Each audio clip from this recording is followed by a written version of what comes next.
Selam aleyküm, kun şerifiniz hayırlı olsun. Bugün Kırım işgalinin 763. kunu ketmekte. Efirde zaman stüdyoda sizlerini men Şevket Amatulayev selamlayım.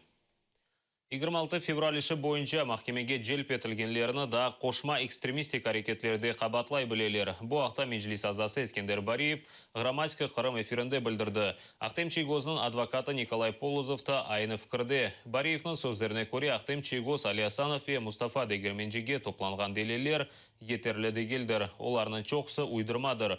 Meclis yasak etilip ekstremistik birleşmesi gibi tanılsa, şimdi hapiste olganlarga da qabatlar taşlay bileler. У оккупационной власти недостаточно, рушится дело с 26 февраля, потому что очень много тех показаний, которые дают свидетели, которые дают так называемые пострадавшие, они явно сшиты белыми нитками, эти дела. И поэтому для того, чтобы усилить, нужно находить новый виток, новую проблему. И в первую очередь основным фигурантом является Ахтем Чийгоз, заместитель председателя Меджлиса крымско-татарского народа. И для того, чтобы организацию объявить экстремистской, как и было сказано в репортаже, а может быть даже и террористической, и таким образом этим же политзаключенным, по которым идут дела от 26, по делу 26 февраля, еще прибавить экстремистскую деятельность. Қызылташта Хизбут Тахрир іші бойынша яқаланған Энвер Бекировның қорантасы яқалану себеплеріні аңлап оламай. Омыр арқадашы білдіргеніне көре ақайынан ичбір террористик бірлешмесіне алақасы жоқ. 53 яшлы Энвер Бекиров ерлі мұсылман дин жемиетінің рейсі ола. Соңки вақыт о ерлі мектепте қарауыл олып çalışайды, бош вақты олғанда есе құружылықта. Бекиров енді 1,5 айдан берлі апсте болуна. Айлесі онен көрішіп оламай тек бір қач кере махкемеде көргенлер. Февралінің 11-інде да үш мұсылманны яқалаған еділер. Эмир Хусейн Куку, Муслим Алиев ve Вадим Сирукны епсіні террористик бірлешмесіне алақасы олғанында шеклейлер. А я говорю, и вообще зачем вы его забираете? Он говорит, ну как, сейчас он показания даст, и мы, может быть, там, отпустим, там, это. Он мне потом через какое-то время перезвонил, говорит, давай, все, тапочки вези там. Короче, вот таким все. И после этого больше мы так только на заседаниях пару раз встретились. Плюс он, да, председатель общины мусульманской. Мечеть, община, все. Здесь, а какие здесь могут еще быть организации? Нет такого. Ну, во всяком случае, я бы, наверное, это как-то заметила, увидела и вообще. Потому что все равно это же муж, ты же обращаешь внимание, что читает, куда смотрит, какие передачи, с кем общается вообще, вот как-то так. Ну, я такого вообще нет. Не замечала вообще за ним. Недавно у нас тут мужчина тоже вот умер, и даже не знали, к кому обратиться. Не знали. Вот он все как-то организовывал. Не знаю, я не могу ничего сказать за него плохое. А как это, за что его так вот, ну какие вот мы террористы? Я не могу этого понять только. Все боимся за своих детей. У меня тоже вот взрослый сын, вот у сестры тоже сын взрослый.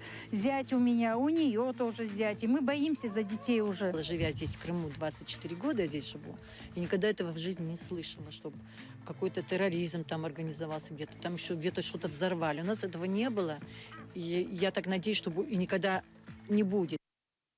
Титумер Неметулаев Украина бірдемлігіне қаст етуінде қабатлана. Херсон вилаятының прокуратурасы Сабық Генический район мемориетінің yolbaşçına шеклев қарарыны шығарды. Шымды ярмадыда сақлана. Прокуратураның малыматына көре 2014 сенесі август айында Неметулаев ешғал олынған Қырымдан Украина бірдемлігіні бозмаға чағырған. Сабық мемориет yolbaşçısına 5 жылға қадар апсы жезасы беклей.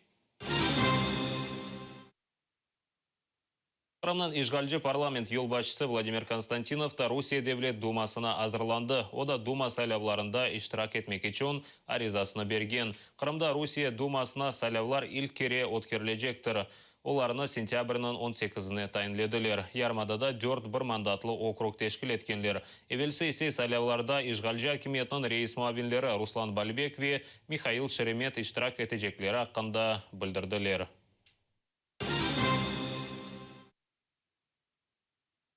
Украина Русиянен олған дипломатик мұнасебетлеріні тоқтата біле. Украина юқара шурасынан тыш ішлері бойынша комитетінде бөле қарар енді таздықланды. Тешебішілер білдіргенне көре мұнасебетлеріні Русия халқара қанунлар ве Украина ватандашларының ақлары бозғаны үшін тоқтатмаға істейлер. Там қарарыны юқара шура депутатлары кележек автоуткерлежек парламент топлашуында ала білелер.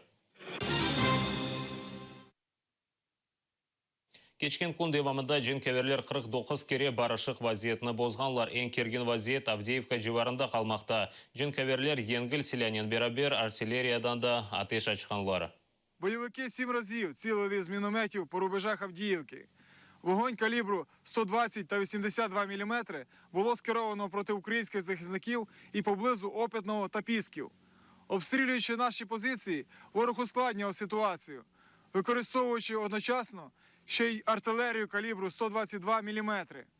Незважаючи на тактику ведення вогню з усіх калібрів одночасно та підвищення інтенсивності обстрілів на окремих ділянках фронту, позиції сил АТО залишилися незмінними.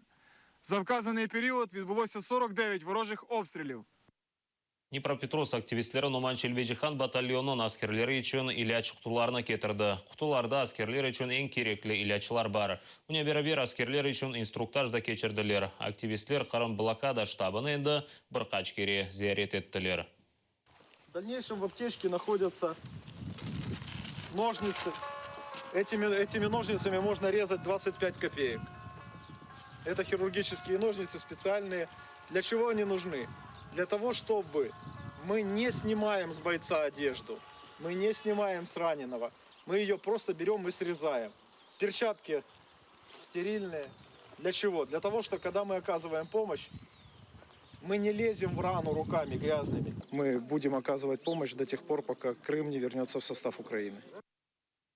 Бір велсі мартының 31-де Атер телеканалы Қырымда яйынларына тоқтатмаға мejbur oldu. Ярмада işgalinden son Rusiya бір матбуат вастасы үшін шарт қойды. Апрелінің 1-не қадар қайттан кечмек. Атер елбасшылығы дефаларжа Роскомнадзорға қайттан кечмек үшін весиқаларыны топлап берген еді. Ләкин телеканалға уйдырылған себеплер esasында весиқаларыны 5 кере қайтардылар. Мартының 31-де гежесі Атер яйыны тоқталды. Июльның 20-де есе яйынлав Киевтен башланды. Наш народ пережил Сталина. Неужели не переживет нынешние проблемы?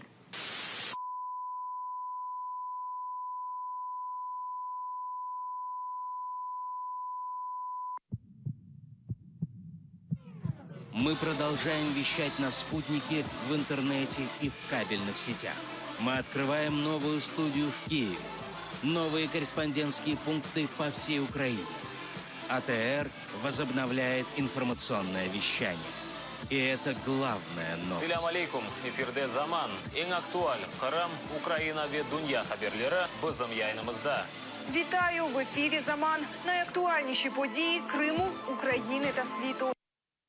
Bu noktada yayınımızda yekunleymiş. Akşamki Zaman yayınlarımızını kaçırmanız. Görüşkence.